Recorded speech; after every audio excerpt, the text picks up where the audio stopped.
है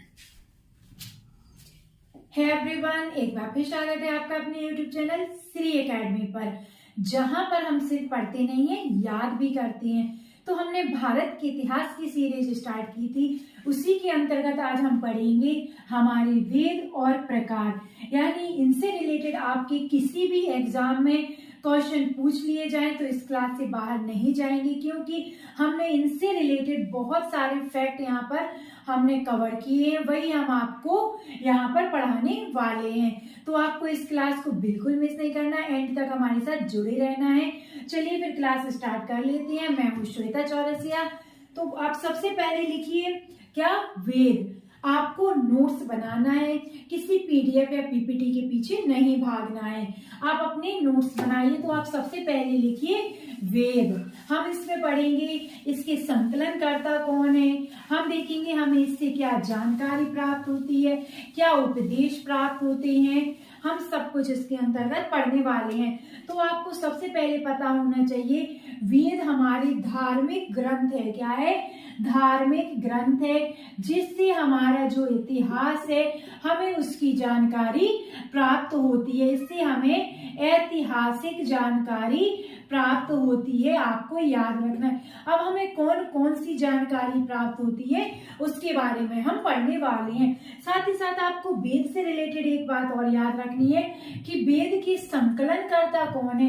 अगर आपके एग्जाम में सीधा सीधा क्वेश्चन बन जाता है, बड़ा छोटा सा है और हम इसको नजरअंदाज कर देते जब हम पढ़ते हैं, तब आपको याद रखना है वेद के संकलन करता है महर्षि वेद व्यास,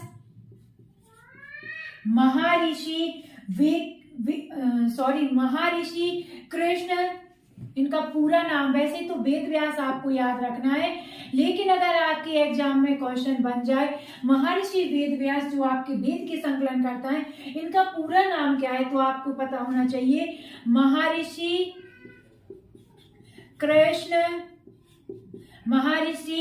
कृष्ण द्वैपायन वेद व्यास। इनका पूरा नाम है, इनका क्या है, पूरा नाम है। जो आपके वेद व्यास जी हैं, जो आपके वेद के संकलन करता है, इनका पूरा नाम है महर्षि कृष्ण द्वैपायन वेद व्यास। आपको इनका नाम याद रखना है। ये हमारे वेद की क्या है, संकलन करता है, आपको याद रखना है। साथ ही साथ आपको इससे रिलेटेड यानी हमारे वेद से रिलेटेड और फैक्ट आपको याद रखना है। इससे हमें कौन सा उपदेश प्राप्त होता है, उपदेश हमें इससे प्राप्त होता है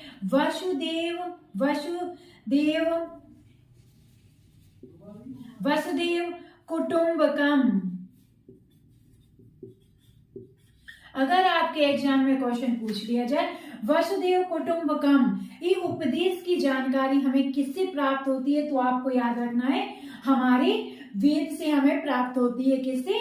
हमारे वेद से हमें प्राप्त होती है वसुदेव कुटुंबकम, आपको याद रखना है। साथ ही साथ आपको अब पता होना चाहिए हमारे वेद कितने प्रकार के होते हैं। तो जो आपके वेद है, वेद के बारे में हमने पढ़ा, इसके संकलन करता महर्षि वेद व्यास हैं, जिनका पूरा नाम है महर्षि कृष्ण द्वैपायन वेद व्यास। आपको याद रखना है वेद हमारा एक धार्मिक ग्रंथ है, जिससे हमें ऐतिहासिक जानकारी मिलती है, क्योंकि ये इतिहास को जानने का एक स्रोत है। इतिहास को जानने का क्या है, स्रोत है। और किसके अंतर्गत है, तो आपको याद रखना है हमारे धार्मिक ग्रंथ के अंतर्गत आता है। इसी के अंतर्गत अभी हम पढ़ेंगे आरण्यक, साथ ही साथ हम पढ़ेंगे जो हमारे उपनिषद हैं उनके बारे में भी हम पढ़ेंगे, और हम साहित्य के बारे में भी पढ़ेंगे। यानी अभी जो धार्मिक ग्रंथ होती है जिससे हमें इतिहास के बारे में जानकारी मिलती है, उसका एक पहला टॉपिक है क्या है, वेद, जिसके बारे में हम आज पढ़ रहे हैं। तो आपको याद रखना है इससे हमें वसुदेव कुटुंबकम का उपदेश प्राप्त होता है। अब हम देखें कि हमारे वेद कौन कौन से हैं, कितने प्रकार के वेद होते हैं। अगर आपके एग्जाम में पूछ लिया जाए वेद कितने प्रकार के होते हैं, तो आपको याद रखना है वेद हमारे 4 प्रकार के होते हैं। कितने? 4 प्रकार के होते हैं। तो सबसे पहला वेद आपको याद रखना है हमारा ऋग्वेद है। कौन सा? सबसे पहला वेद हमारा ऋग्वेद है। अगर दूसरा वेद आपसे पूछा जाए तो आपको याद रखना है यजुर्वेद हमारा दूसरा वेद है। तीसरा वेद हमारा सामवेद है। चौथा वेद आपको याद रखना है अथर्ववेद है। कौन सा? अथर्ववेद हमारा चौथा वेद है, आपको याद रखना है अथर्ववेद। ये हमारे वेद के प्रकार हैं जो 4 प्रकार के होते हैं, ऋग्वेद, यजुर्वेद और आपका सामवेद और आपका अथर्ववेद। अब आप सबसे पहले लिखिए जो ये चारों वेद हैं, इन चारों वेदों को क्या कहा जाता है। अगर आपके एग्जाम में क्वेश्चन पूछ लिया जाए जो हमारे वेद हैं कितने प्रकार के? 4 प्रकार की, इनको कहा क्या जाता है? तो आपको याद रखना है इन चारों वेदों को संहिता कहा जाता है। क्या कहा जाता है? संहिता कहा जाता है, आपको याद रखना है। ये बड़े छोटे छोटे से फैक्ट हैं लेकिन आपके एग्जाम के हिसाब से बहुत बड़े हैं, क्योंकि अगर ये छोटे छोटे से फैक्ट भी अगर आपके एग्जाम में पूछ लिए जाते हैं और आप इन्हें छोटा समझ के निग्लेक्ट कर देते हो कि ये थोड़ा पूछेंगे और वही आपके एग्जाम में आ जाता है, तो आपको याद रखने हैं सारे छोटे छोटे फैक्ट। जल्दबाजी बिल्कुल नहीं करनी है, नोट्स अपने प्रॉपर बनानी है और अपना प्रॉपर रिवीजन भी आपको डेली बेसिस पे करते जाना है। चलिए आप सबसे पहले, हाँ, वेद से रिलेटेड आप एक बात और याद रख लीजिए, जो हमारे वेद हैं वो भारतीय परंपरा में, किसमें? भारतीय परंपरा में, आपको पता होना चाहिए भारतीय परंपरा में जो हमारे वेद हैं, इन वेद को क्या कहा गया है? इन वेदों को आपको याद रखना है नित्य, क्या? नित्य और अपौरुषमय, आपको याद रखना है क्या? अपौरुषमय। जो हमारी भारतीय परंपरा है, भारतीय परंपरा वेदों को नित्य और अपौरुषमय मानती है। अगर आपके एग्जाम में क्वेश्चन बन जाए कि भारतीय परंपरा ने वेदों को क्या संज्ञा दी है या क्या इसको ये मानते हैं, तो आपको ये बड़ा छोटा सा फैक्ट याद रखना है, नित्य और अपौरुषमय भारतीय परंपरा हमारी वेद को मानती है। चलिए अब आप पढ़ लीजिए ऋग्वेद के बारे में। अब आप लिखिए ऋग्वेद। अब इनसे रिलेटेड जितने फैक्ट हमारे एग्जाम में बन सकते हैं हम वो सब कवर करने की कोशिश करेंगे, तो आपको इस क्लास को अंत तक जरूर देखना है। आपको सबसे पहला फैक्ट तो ये याद रखना है, जो हमारा ऋग्वेद है वो सबसे प्राचीन ग्रंथ है। आपको पता होना चाहिए सबसे प्राचीन ग्रंथ है हमारा ऋग्वेद, यानी सबसे प्राचीन वेद कौन सा है? तो आपको याद रखना है हमारा ऋग्वेद है, सबसे प्राचीन वेद आपका ऋग्वेद है। अगला फैक्ट आपको याद रखना है, ऋग्वेद किसे कहा गया है? तो ऋचाओं के, किसके? ऋचाओं के क्रमबद्ध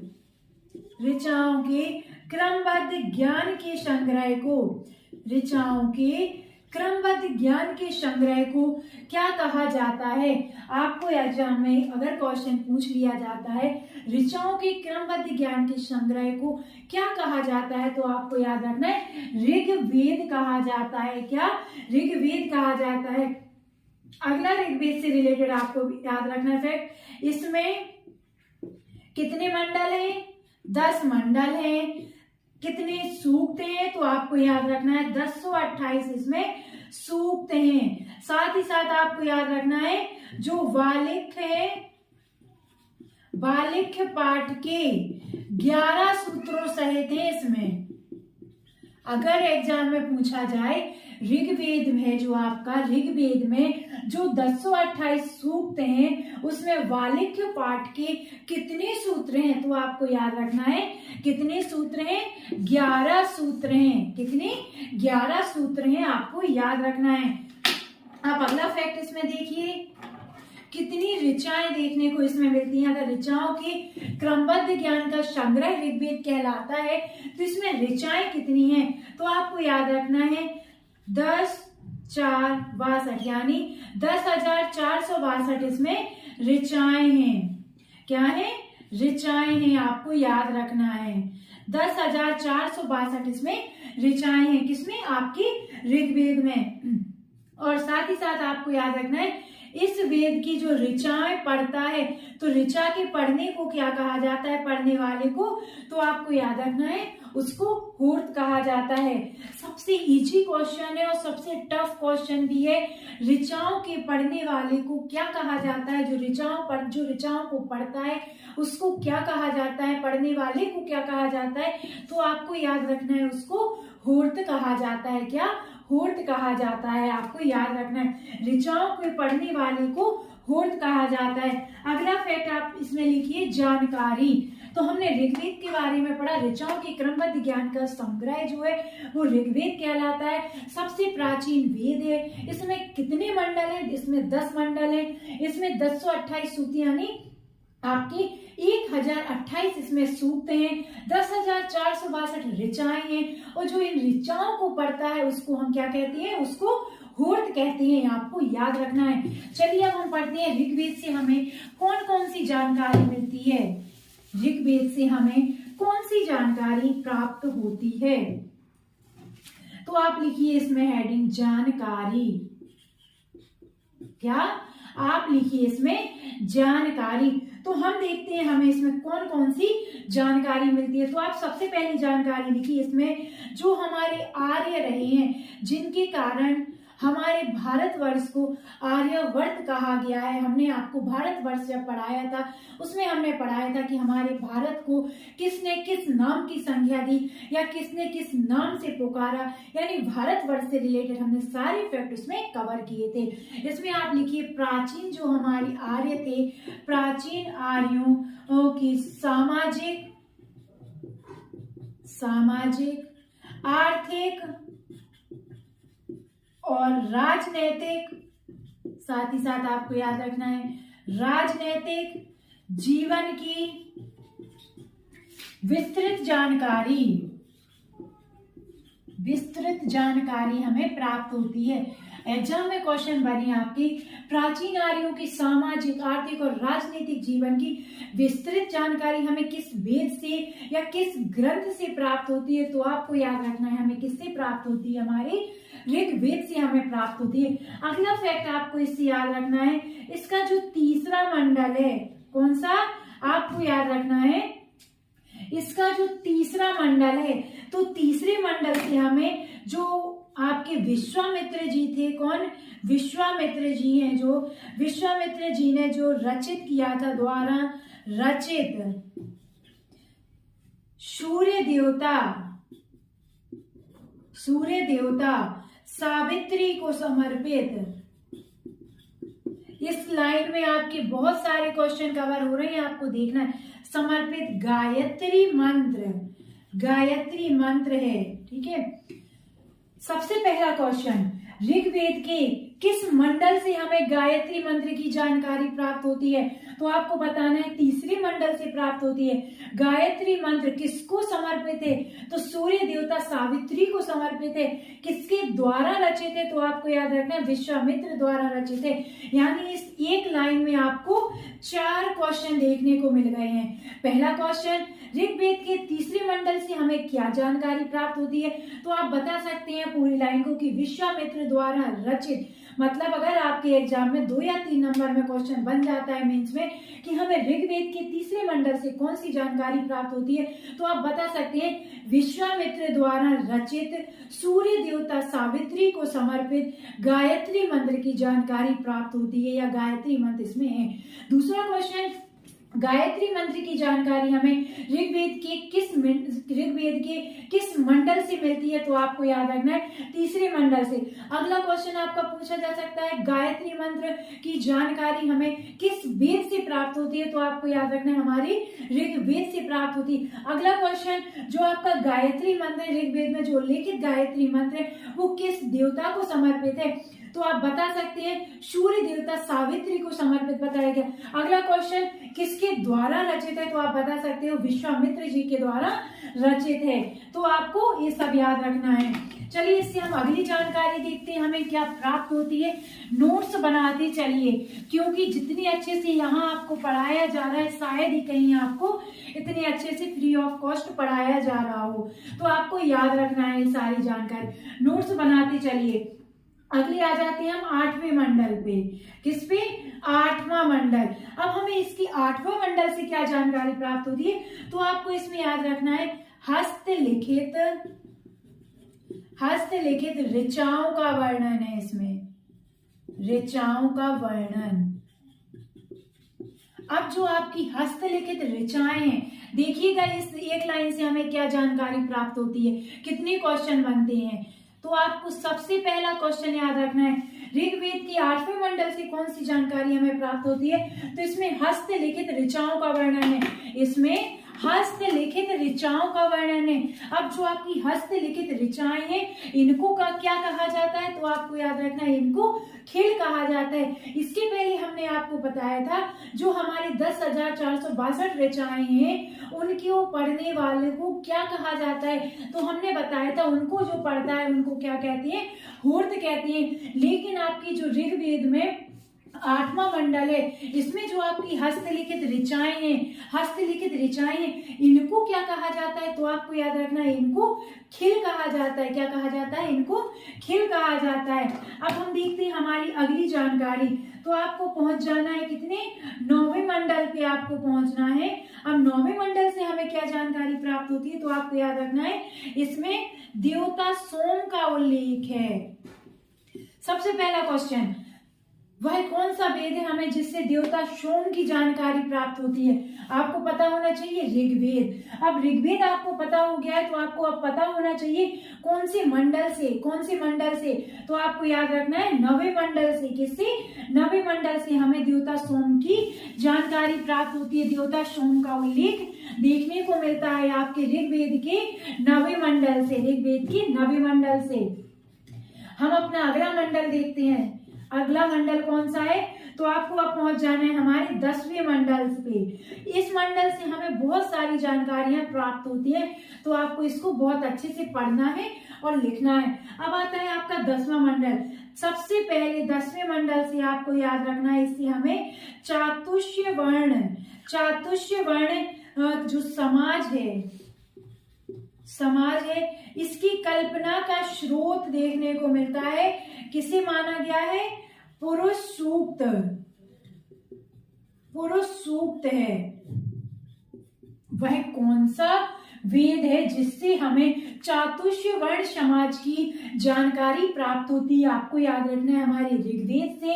साथ ही साथ चातुष्य वर्ण समाज की जो जानकारी प्राप्त होती है ऋग्वेद के अकॉर्डिंग, वह स्रोत कौन सा है, तो आपको याद रखना है वह स्रोत है पुरुष सूक्त, जिसके अनुसार वह चातुष्य वर्ण का मतलब है 4 वर्ण जो हमारे वेद है उसमें उल्लेखित किए गए हमारे 4 वर्ण थे।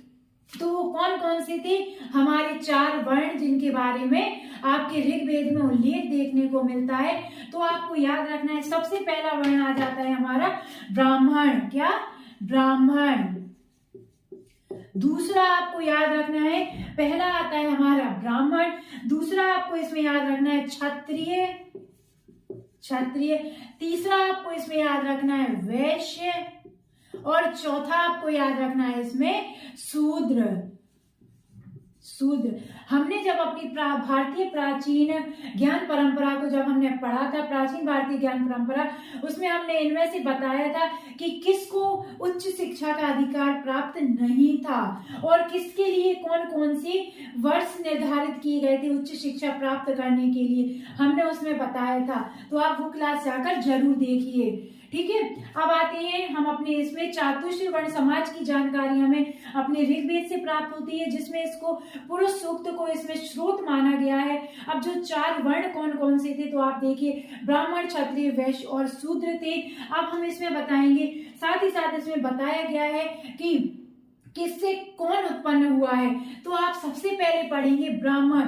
तो ब्राह्मण को बताया गया है कि जो आपके ब्राह्मण थे उसमें ब्रह्मा के क्रमशः जो आपके ब्राह्मण थे ये ब्रह्मा के मुख से उत्पन्न होते हैं, ऐसा उसमें बताया गया है। जो आपके 4 वर्ण हैं उसमें से जो ब्राह्मण थे वो ब्रह्मा जी के, ऐसा माना गया है कि जो ब्रह्मा जी थे, ब्रह्मा जी के जो थे उनसे उत्पन्न हुए हैं ये 4 वर्ण, जिसमें से जो आपका मुख आता है, मुख से आपके उत्पन्न हुए ब्राह्मण। कौन? ब्राह्मण आपके मुख से उत्पन्न होते हैं। फिर आपको याद रखना है भुजाओं। भुजाओं से उत्पन्न हुए आपके क्षत्रिय, भुजाओं से कौन उत्पन्न होता है? क्षत्रिय। वैश्य किससे उत्पन्न हुआ? तो आपको याद रखना है जंघाओं से, जंघाओं से आपका वैश्य उत्पन्न हुआ। और शूद्र को आपको याद रखना है चरणों से उत्पन्न होते हैं आपके शूद्र। इसलिए सबसे गिरी हुई स्थिति बताई गई है शूद्रों की। 4 वर्ण एग्जाम में क्वेश्चन पूछा जाए कितने वर्ण हैं, तो आपको 4 वर्ण याद रखनी है, जिसकी जानकारी हमें ऋग्वेद से प्राप्त होती है। और किस स्रोत से प्राप्त होती है? तो पुरुष सूक्त से प्राप्त होती है। फिर आपको याद रखना है 4 वर्ण हमारे ब्राह्मण, क्षत्रिय, वैश्य और शूद्र हैं। ऐसा इसमें बताया गया है कि जो ब्रह्मा जी का मुख था उससे ब्राह्मण उत्पन्न हुए, भुजाओं से क्षत्रिय, जंघाओं से वैश्य और चरणों से आपके शूद्र उत्पन्न हुए। ऐसा हमारे ऋग्वेद में बताया गया। अब आते हैं 10वें मंडल में और कौन सी जानकारी प्राप्त होती है? तो इसमें बताया गया है कि जो ऋग्वेद है, ऋग्वेद के परिच्छेदों में प्रयुक्त अधन्य शब्द का संबंध किससे है? सबसे इंपॉर्टेंट, अधन्य शब्द का संबंध किससे है? आपके एग्जाम में क्वेश्चन पूछा भी गया है। तो सबसे पहला क्वेश्चन, अधन्य शब्द का उल्लेख किसमें है? ऋग्वेद में है। इस शब्द का उल्लेख या इस शब्द का संबंध किससे है? किसके लिए ऋग्वेद में अधन्य शब्द का प्रयोग किया गया? तो आपको याद रखना है किसके लिए? गाय के लिए। गाय के लिए ऋग्वेद में कौन सा शब्द प्रयोग किया गया या कौन सा शब्द उल्लेखित किया गया, कौन सा शब्द हमें देखने को मिलता है? तो आपको याद रखना है अधन्य हमें देखने को मिलता है। अब हम देख लेते हैं आगे और कौन कौन सी हमें जानकारी हमारे ऋग्वेद से प्राप्त होती है। तो अगला आप लिखिए, इसमें जो वामन अवतार थे, वामन अवतार कौन? वामन अवतार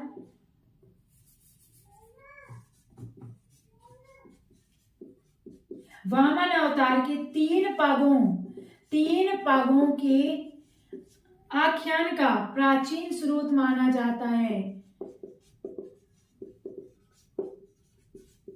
प्राचीन स्रोत माना जाता है जो हमारा ऋग्वेद है। ऋग्वेद को वामन अवतार के जो 3 पग हैं उनकी आख्यान का प्राचीन स्रोत माना जाता है। अगली हमें क्या जानकारी प्राप्त होती है? तो आपको याद रखना है इसमें इंद्र के लिए, किसके लिए? इंद्र के लिए 250, अग्नि के लिए 200 ऋचाओं की वर्णन किया गया है। 200 ऋचाएं हैं इसमें। अगर आपके एग्जाम में क्वेश्चन पूछ लिया जाए कि जो आपके ऋग्वेद है, ऋग्वेद में इंद्र के लिए कितनी ऋचाएं हैं, तो आपको याद रखना है इंद्र के लिए 250 है, अग्नि के लिए कितनी है? 200 ऋचाएं हैं, आपको याद रखना है। अगला क्वेश्चन आपको याद रखना है जो हमारा प्राचीन इतिहास है, उस इतिहास के रूप में वैदिक साहित्य में जो हमारा प्राचीन इतिहास रहा है, प्राचीन इतिहास में जो वैदिक पीरियड, हम अपने वेदों को किस पीरियड में पढ़ते हैं? किस पीरियड में? तो हम सब जानते हैं ये हमारा वैदिक पीरियड है, वैदिक काल है। तो उसमें जो हमारी प्राचीन इतिहास रहा है, प्राचीन इतिहास की स्रोत की जानकारी के लिए वैदिक काल में ऋग्वेद के बाद किसका स्थान आता है? ऋग्वेद के बाद किसका स्थान आता है? तो आपको याद रखना है शतपथ ब्राह्मण का स्थान आता है। एग्जाम में क्वेश्चन पूछ लिया जाए प्राचीन इतिहास की स्रोत की जानकारी के लिए वैदिक साहित्य में ऋग्वेद के बाद किसका स्थान आता है? तो आप बता सकते हैं शतपथ ब्राह्मण का आता है। किसका? शतपथ ब्राह्मण का आता है। अगला आपको याद रखना है इसमें सबसे प्राचीन मंडल कौन सा है? हमने आपको 10 मंडल पढ़ाए हैं। 10 मंडल में सबसे प्राचीन मंडल कौन है? तो आपको याद रखना है 2 से 7 आपके प्राचीन मंडल हैं और पहला और 10वां ये आपके नवीनतम मंडल हैं। अगर आपके एग्जाम में पूछ लिया जाए ऋग्वेद का सबसे प्राचीन मंडल कौन से हैं, तो आपको याद रखना है 2 से 7 आपके प्राचीन मंडल है, लेकिन आपके जो 1 से 1 और 10 है ये आपके कैसे? नवीन मंडल है। 1 और 10 आपका कैसा है? आपको याद रखना है नवीनतम मंडल है। तो दोस्तों हमने अपने वैदिक पीरियड में सबसे पहले देखा वेद किसे कहते हैं, वेद है क्या, उससे रिलेटेड हमने मतलब इसको संकलित किसने किया है। तो वेद से रिलेटेड हम जितनी जानकारी पढ़ सकते थे हमने उसको कवर किया है। फिर हमने वेद के प्रकार देखे हैं जिसमें आपको नोट्स जरूर बनाने हैं। तो सबसे पहले आप लिखिए यजुर्वेद। क्या?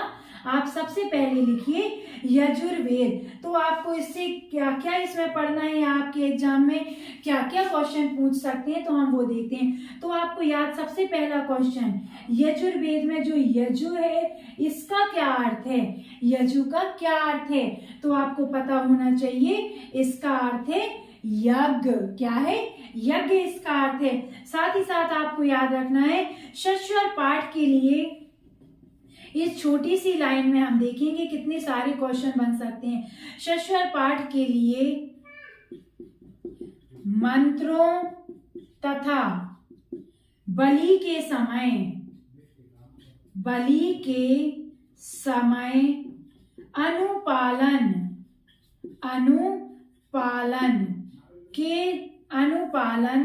का संकलन यजुर्वेद कहलाता है। हमने जब ऋग्वेद पढ़ा था तब हमने उसमें बताया था ऋचाओं के क्रमबद्ध ज्ञान के संग्रह को आपके ऋग्वेद कहा गया है। ऋचाओं के क्रमबद्ध ज्ञान के संग्रह को क्या कहा गया है? ऋग्वेद कहा गया है। उसी तरह से आपको हमने बताया है यजुर्वेद। यजुर्वेद में सबसे पहले यजु का क्या अर्थ है तो हमने आपको बताया यजु का अर्थ है आपका यज्ञ। आपको याद रखना है यज्ञ से इसका संबंध है। साथ ही साथ यजुर्वेद किसे कहा गया है तो षष्वर पाठ के लिए मंत्रों तथा बलि के समय अनुपालन का जो संकलन किया गया है, मतलब जो भी हम षष्वर पाठ करते हैं मंत्र पढ़ने के लिए या किसी की जो उस समय बलि चलती थी कि मतलब बलि दी जाती थी, उसके समय जो अनुपालन किए जाते हैं उनका संकलन क्या कहलाता है? यजुर्वेद कहलाता है। आपको याद रखना है क्या कहलाता है? यजुर्वेद कहलाता है। जिस तरह से हमने बताया था ऋग्वेद के पढ़ने वाले को हुर्त कहा जाता है, उसी तरह से आपको याद रखना है यजुर्वेद को जो पढ़ता है उसको क्या कहा जाता है तो उसको क्या कहा जाता है तो आपको याद रखना है अधर्वयु उसको कहा जाता है। अधर्वयु उसको कहा जाता है। आपको याद रखना है अधर्वयु उसको कहा जाता है। आपको याद रखना है। साथ ही साथ हमें इससे आपका जो यजुर्वेद है, यजुर्वेद से कौन सी जानकारी हमें प्राप्त होती है? आपके यजुर्वेद से हमें कौन सी जानकारी प्राप्त होती है? जानकारी। तो आपको याद रखना है इससे हमें यज्ञों के जो विधि विधान होते हैं, यजु का मतलब या यज्ञ है तो आपको इसमें याद रखना है यज्ञों के विधि विधान तथा नियमों का संकलन हमारे ऋग्वेद में किया गया है। आपसे पूछा जाए अगर आपको कुछ भी याद नहीं है और आपसे यज्ञ से रिलेटेड जानकारी पूछ ली जाए तो आपको सबसे पहला शब्द तो ये याद रखना है यजुर्वेद। यजु का मतलब यज्ञ है, यानी अगर यज्ञ से रिलेटेड कुछ पूछ रहे हैं तो आपको पता होना चाहिए यजुर्वेद के बारे में पूछ रहे हैं। तो यज्ञों के विधि विधान तथा नियमों का संकलन हमें किसमें देखने को मिलता है, किस वेद में देखने को मिलता है तो आपको याद रखना है यजुर्वेद में देखने को मिलता है। इसमें बलिदान विधि का भी हमने आपको पहले भी बताया, बलि तो वही है, बलिदान विधि का भी इसमें वर्णन किया गया है। एग्जाम में पूछा जाए वह कौन सा वेद है जिससे हमें बलिदान विधि की जानकारी प्राप्त होती है तो आपको याद रखना है हमारे यजुर्वेद से। साथ ही साथ आपको याद रखना है यह एकमात्र ऐसा वेद है जो किसमें है? गद्य एवं पद्य दोनों में है। वह कौन सा वेद है जो गद्य एवं पद्य दोनों में है तो आपको याद रखना है हमारा यजुर्वेद है जो गद्य और पद्य दोनों में है। तो आई होप दोस्तों जो आज की जो आपका सामवेद में साम है ये आपका नाम हो गया, ठीक है, जैसे कि अथर्व नाम है, ऋग आपका नाम है, वेद आपका जोड़ा गया है क्योंकि ये वेद के प्रकार हैं, आपको याद रखना है। तो सामवेद में साम का शाब्दिक अर्थ क्या है? ज्ञान। अगर एग्जाम में क्वेश्चन बन जाए आपके सामवेद में साम का क्या अर्थ है या साम का क्या शाब्दिक अर्थ है तो आपको पता होना चाहिए इसका शाब्दिक अर्थ क्या है? गान। क्या है इसका शाब्दिक अर्थ? गान। आपको याद रखना है गान इसका शाब्दिक अर्थ है। अब हम देखते हैं कि इसमें किस चीज का यानी कौन सी ऋचाओं का इसमें संकलन है। आप सभी जानते हैं जो हमारे वेद है उसमें ऋचाओं का संकलन है। तो जो अब हम इसमें देखेंगे इसमें कौन सी ऋचाओं को संकलित किया गया है। तो आपको याद रखना है इसमें मुख्यतः यज्ञों पर, किस पर, यज्ञों के अवसर पर, यज्ञों के अवसर पर गाई जाने वाली ऋचाओं का इसमें क्या है, संकलन है। आपको याद रखना है जैसे कि हमने पढ़ा था ऋचाओं की क्रमबद्ध ज्ञान का संग्रह जिसमें था उसको क्या कहा था हमने, ऋग्वेद कहा था। उसी तरह से हमने देखा था जो हमारी यजुर्वेद है, यजुर्वेद में किस चीज का, जो आपके यज्ञ का विधि विधान होता है उसकी इसमें संकलित ऋचाएं। इसमें जो यज्ञ होते हैं आपके, जैसे कि हमने यजुर्वेद में यजुर का शाब्दिक अर्थ बताया था कि यज्ञ से है, उसी तरह से आपको इसके शाब्दिक अर्थ गान याद रखना है। गान से आपको याद रखना है कि इसमें जो यज्ञों के अवसर पर ऋचाएं गाई जाती हैं उसका इसमें संकलन किया गया है। अब हम देखते हैं कि इसके पाठकर्ता को क्या कहा जाता है। आपका जो सामवेद है, सामवेद को जो पढ़ता है उसको क्या कहा जाता है, तो आपको याद रखना है उसको उद्गार्थ कहा जाता है। क्या कहा जाता है, उद्गार्थ कहा जाता है, उद्गार्थ कहा जाता है, आपको याद रखना है। अब हम देखते हैं जो हमारी सामवेद है, सामवेद को किसका जनक माना जाता है। तो हमने जैसे कि देखा सबसे पहले सामवेद में साम का अर्थ गान है, तो आपको इसी से याद रखना है, इसी से आपको याद रखना है, इसे भारतीय संगीत का जनक कहा जाता है।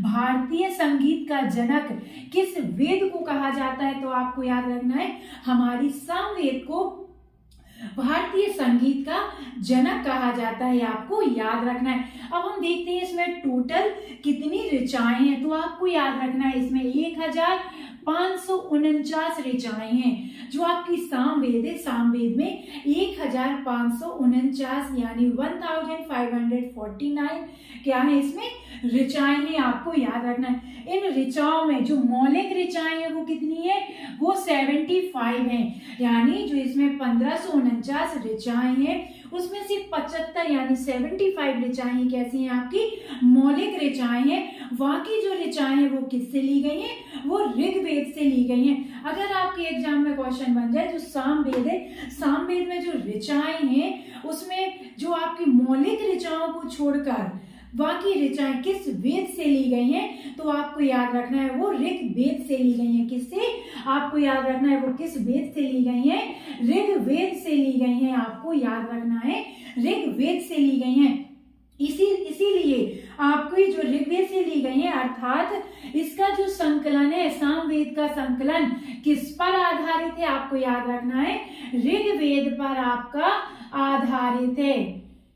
पहला क्वेश्चन, सामवेद का शाब्दिक अर्थ क्या है, साम का शाब्दिक अर्थ क्या है, आपको याद रखना है गान इसका शाब्दिक अर्थ है। इसमें किन ऋचाओं का संकलन है, तो आपको याद रखना है इसमें जो यज्ञ होते हैं उनकी अवसर पर जो गाई जाती हैं ऋचाएं उनका इसमें संकलन किया गया है। इसके यानी जो आपका सामवेद है, सामवेद को जो पढ़ता है उसको उद्गार्थ कहा जाता है।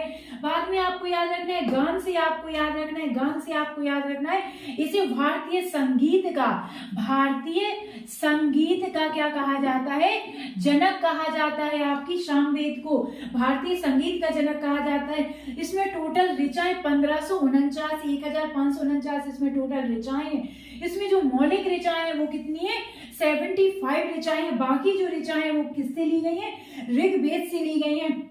इसीलिए आपका जो सामवेद है, सामवेद का संकलन किस पर आधारित है, तो आपको याद रखना है आपकी ऋग्वेद पर आधारित है। तो दोस्तों ये थी हमारी, जरूर बनाने हैं। अब हम इसमें देखेंगे जो आपकी अथर्ववेद है इसकी रचनाकर्ता कौन है, अथर्ववेद की रचना किसने की थी, तो आपको याद रखना है अथर्वा ऋषि ने इसकी रचना की थी। इसीलिए इनके नाम पर इस वेद का नाम पड़ा अथर्ववेद आपको याद रखना है। इन्हीं के नाम से अथर्ववेद, अथर्व से आपको याद रखना है कि अथर्व ऋषि के द्वारा इसकी रचना की गई थी। अगर हम अथर्ववेद में मंत्रों की संख्या देखें, आपके टोटल मंत्र कितने हैं, तो आपको याद रखना है 731 इसमें टोटल मंत्र हैं। अगर हम पद्य देखें तो आपको इसमें याद रखना है इसमें टोटल 6000 पद्य हैं। कितने? 6000 टोटल इसमें पद्य हैं। अगर हम देखें कि इसका प्रतिनिधि सूक्त किसे माना गया है, तो आपको याद रखना है पृथ्वी सूक्त। क्या? पृथ्वी सूक्त। पृथ्वी सूक्त को अथर्ववेद का प्रतिनिधि सूक्त माना गया है। आपके एग्जाम में क्वेश्चन बन जाए वह कौन सा सूक्त है जिसे अथर्ववेद का प्रतिनिधि सूक्त माना गया है, तो आपको याद रखना है पृथ्वी सूक्त को आपके अथर्ववेद का प्रतिनिधि सूक्त माना गया है। ठीक है, अब हम देखते हैं कि इसका महत्व किस दृष्टि से है, तो आपको याद रखना है ऐतिहासिक दृष्टि से अथर्ववेद का महत्व इस बात से है क्योंकि इसमें आपको याद रखना, इसमें सामान्य मनुष्यों के विचार, सामान्य मनुष्यों के विचार और जो आपकी अंधविश्वास हैं, इसका विवरण इसमें देखने को मिलता है। तो आपके एग्जाम में क्वेश्चन पूछा जाए वह कौन सा वेद है जिसमें आपके सामान्य मनुष्यों के जो विचार होते हैं और अंधविश्वास होते हैं उसकी जानकारी देखने को मिलती है, तो आपको याद रखना है हमारे अथर्ववेद में। और हमने जब ऋग्वेद पढ़ा था तब हमने बताया था सबसे प्राचीन वेद है आपका ऋग्वेद और सबसे बाद का वेद है आपका अथर्ववेद। सबसे बाद का और अंतिम वेद है और आपका अथर्ववेद। आपको बताने हैं टोटल कितने वेद हैं हमारे, तो आपको बताने हैं कमेंट सेक्शन में टोटल कितने वेद हैं और सबसे प्राचीन वेद कौन सा है, हमने आपको बता ही दिया है ऋग्वेद सबसे प्राचीन वेद है और आपका सबसे बाद का वेद आपको याद रखना है अथर्ववेद है। अगर हम देखें कि इससे हमें कौन कौन सी जानकारी प्राप्त होती है, ये जो हमारी क्लासेस है ये आपके मेंस में भी काम आएंगी और प्री के लिए तो है ही, इसलिए आपको नोट्स जरूर बनाते जाना है। अथर्ववेद, अथर्ववेद में आपको देखना है कि जो इससे हमें कौन कौन सी जानकारी प्राप्त होती है, इससे कौन कौन सी जानकारी हमें प्राप्त होती है। तो सबसे पहला तो आपको याद रखना है जो आपकी अथर्ववेद है इससे हमें जानकारी प्राप्त होती है कि इसमें क्या बताया गया, एक कन्या जो होती है कन्या के जन्म की निंदा करता है। वह कौन सा वेद है जिसमें कन्या के जन्म की निंदा की गई है, तो आपको याद रखना है अथर्ववेद जो है वो कन्याओं के जन्म की निंदा करता है। दूसरा आपको याद रखना है इसमें क्या जानकारी देखने को मिलती है, तो दूसरा इसमें रखना है, इसमें बताया गया है जो आपकी सभा व समिति है, सभा एवं समिति को प्रजापति की 2 पुत्रियां कहा गया है, 2 पुत्रियां कहा गया है। वह कौन सा वेद है जिसमें सभा एवं समिति को प्रजापति की 2 पुत्रियां कहा गया है, आपको याद रखने आपके अथर्ववेद में कन्याओं की जन्म की निंदा की गई है, आपको याद रखना है। अगली जानकारी इसमें याद रखना है, इसमें मानव जीवन के, आप लिखिए इसमें मानव जीवन के सभी पक्षों, मानव जीवन के सभी पक्षों, गृह निर्माण, पक्ष कौन कौन से, तो आपको याद रखना है गृह निर्माण, कृषि की उन्नति,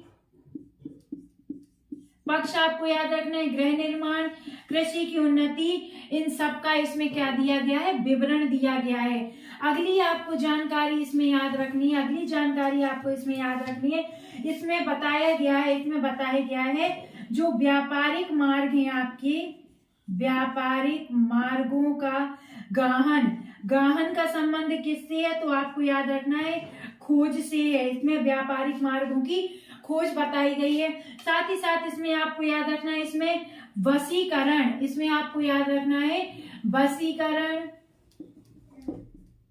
फिर आपको याद रखना है इसमें रोग निवारण, इसके पहले हमने आपको बताया था इसमें अंधविश्वास भी देखने मिलते हैं, तो अंधविश्वास, साथ ही साथ इसमें आपको याद रखना है इसमें साप हो गया, प्रायश्चित हो गया, शाप, प्रायश्चित आदि का विवरण देखने को मिलता है आपके अथर्ववेद में। आपको याद रखना है। साथ ही साथ इसमें आपको याद रखना है इसमें और क्या देखने को मिलता है, तो इसमें आपको देखने को मिलता है, आप लिखिए, इसमें देखने को मिलता है इसमें आयुर्वेद, जो आपका आयुर्वेद है उसके जीवन के विज्ञान का उल्लेख देखने को मिलता है। यानी जो आपका आयुर्वेद है, आयुर्वेद अर्थात जीवन के विज्ञान का उल्लेख इसमें देखने को मिलता है।